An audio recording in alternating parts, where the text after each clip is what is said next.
panibagong araw at syempre panibagong vlog. At kahapon, pikas nga nung lumusong tayo.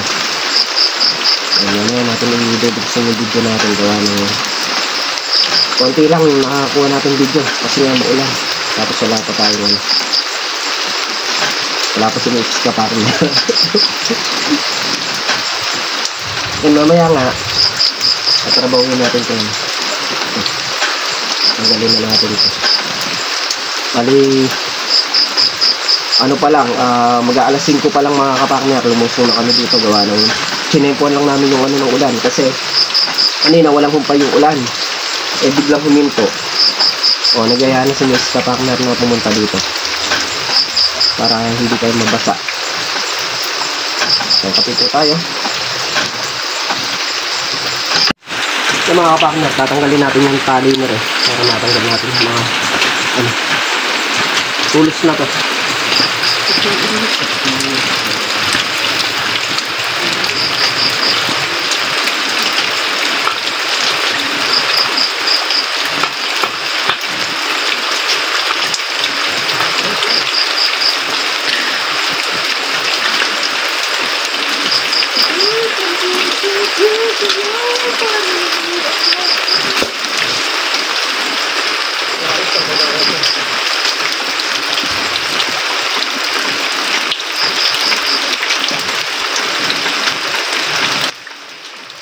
Mga kapakner, tingnan nyo, namumuti yung paligid sa ulan.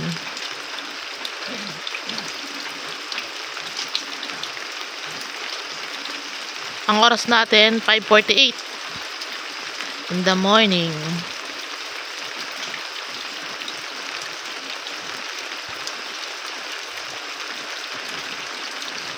Sobrang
yung mga kapakner, at natanggal na natin yung dito. Bali, diniretsuhan ko yun. Tanggal ko na rin yung mga serda. Mamaya babalikan natin, magdadal tayo ng lalagyan ng alambre para kaputol ng alambre nasa safety. Hindi tayo pwede maglaglag ng alambre dun baka mamaya kasi tamaan ng grass cutter kapag naglilinas kami din madidiskrasya. Kaya lahat ng alambre pinuputol natin, sinisulat natin, ilalagay natin dun sa sigaan, dun sa sigaan para hindi siya makadiskrasya. Paano tawag nyo rin? Dire-diretso yung ulan dito kaya tayo ay parang naligo talaga sa beach. Beach. Wala, kailangan natin trabahuin ito mga kapakner. Kailangan natin siklopin yung balag para pagka umaraw, sisingitan lang din kasi ito eh. Kapag umaraw, baka doon lang maararo. So, i-release na yung mga ano. Wala tayong kasiguro doon sa panahon. Yun nga mga kapakner, at may nalinis na naman si kapakner doon. Kasi nga, habang umuulan, panlipat yung mga papaya.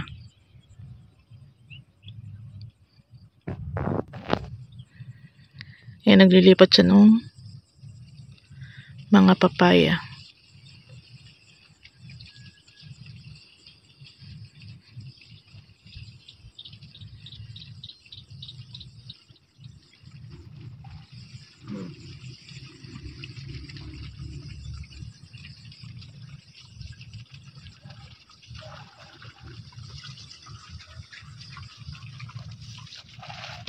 Tapos yung mga tanglad o mga kapakner boy na yan, yung mga green na yan na nakataas-taas na yan. Isa, dalawa, tatlong ganun. Yan, tanglad dyan. Hindi na siya anuhan ng damo. Hindi na siya tutubuan ng damo. Tanglad na yung makikita dyan.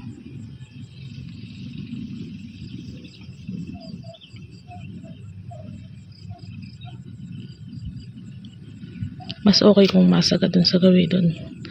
Tatanungin natin siya mamaya kung masasagad na dun para magandang tinitingnan.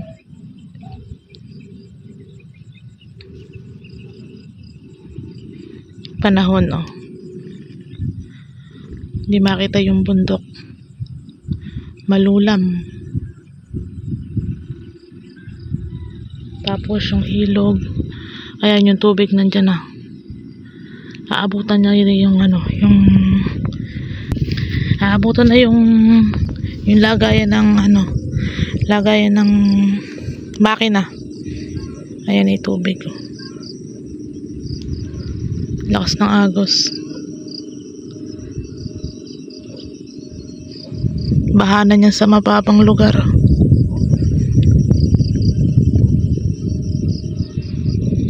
Yung mga kapakner, kumuha siya ng pantanim pantanim na tanglad.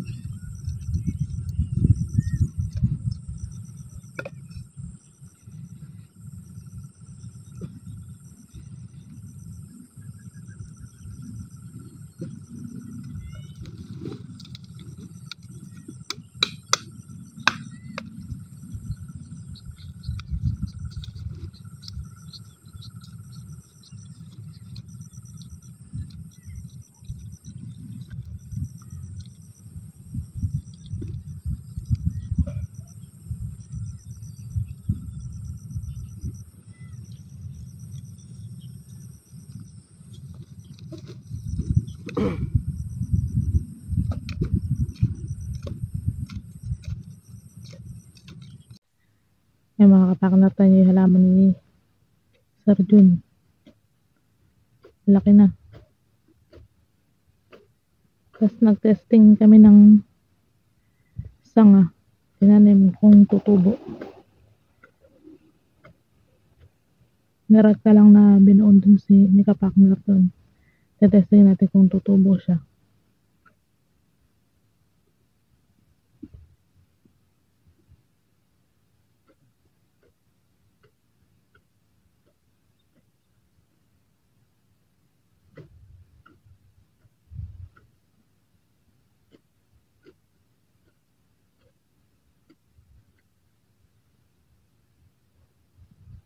Daw, laki na.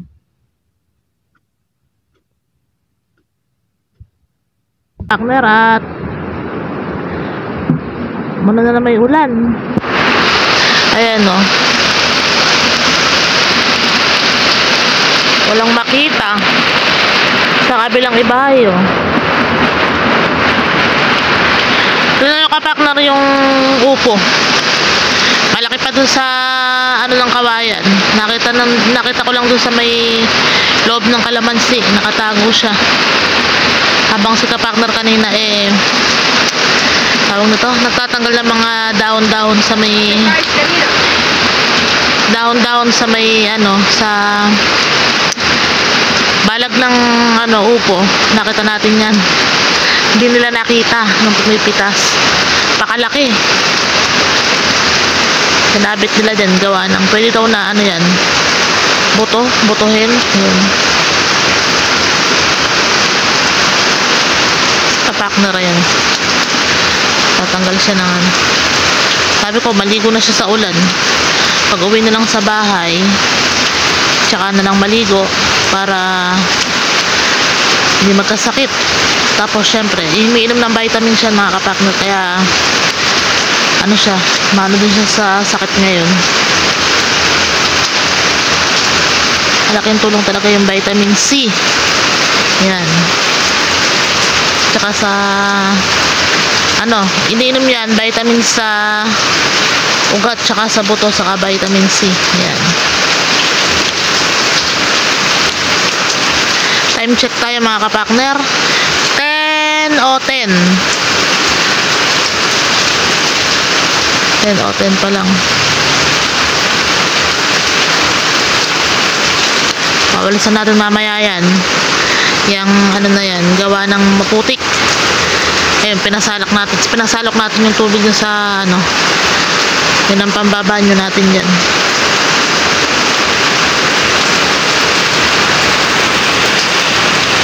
Nag-iipon na si kapakner ng mga ano, mga buho. Para mahakot na niya dito sa tabi ng kubo.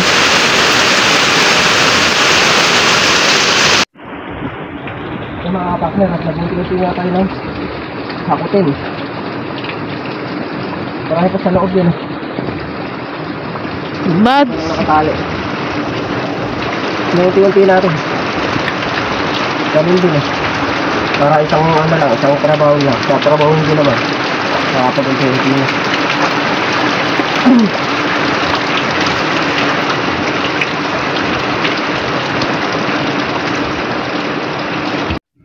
Yan mga kapakner, at pinagpaplanuhan niya kung saan niya ilalagay yung saan magandang ilagay yung patungan ng ano, yung mga buho. Yan, at nautusan pa nga tayo.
Yung mga kapakner, at gumawa nga tayo ng patungan ng mga buho. Ang samantalang patungan ng mga buho. Kapag talagang gagamitin na yung buho, at tatanggal na dito, tsaka na lang natin tatanggalin dito. Pinabit natin na ito. Kasi hindi rin pwede magtagal dito. Gawa ng gagawin rin ng ano. At namungan ko naman, set namungan na. Gagawa rin ng pwesto ng kayangan. Kaya ito, ang samantala lang. Kaysa nakakalat doon sa may mga tudling na yon o nakakalat dito. Ang iwasan kasi namin dyan ay yung bahayan ng ahas. Kung doon natin ipepwesto, marami pa tayong gagamitin poste. Kaya ang ginawa ko dito na lang, Hindi tayo gumamit ng poste. Kung saan tatanggalin naman, saka alambre lang yan, saka pako ng 4, pero madali lang naman tanggalin yan. Saka lang natin tatanggalin. Ang samantala lang naman to. Para maayos lang natin ipaglalagay ng buhok.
Yan ang mga kapakner, yung kanyang nailagay dyan.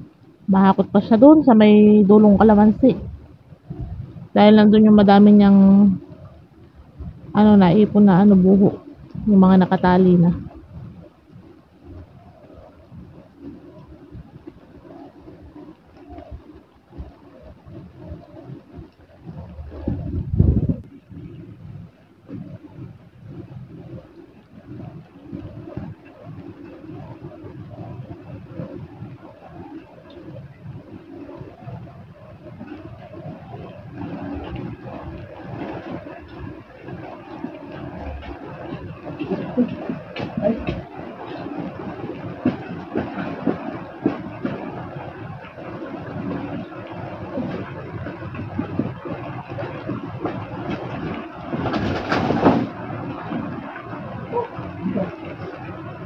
Nababad kaya sa tubig.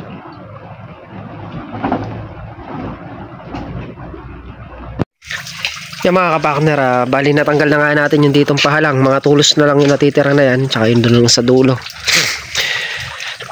Dito man, tanggal na. Tsaka yun na lang. Bukas natin titirahin yung gawa ng malamig. Basa tayo kanina.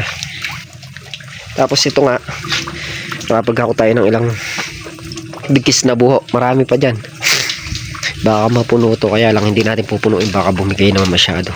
Pag nabigatan niya baka bumigay.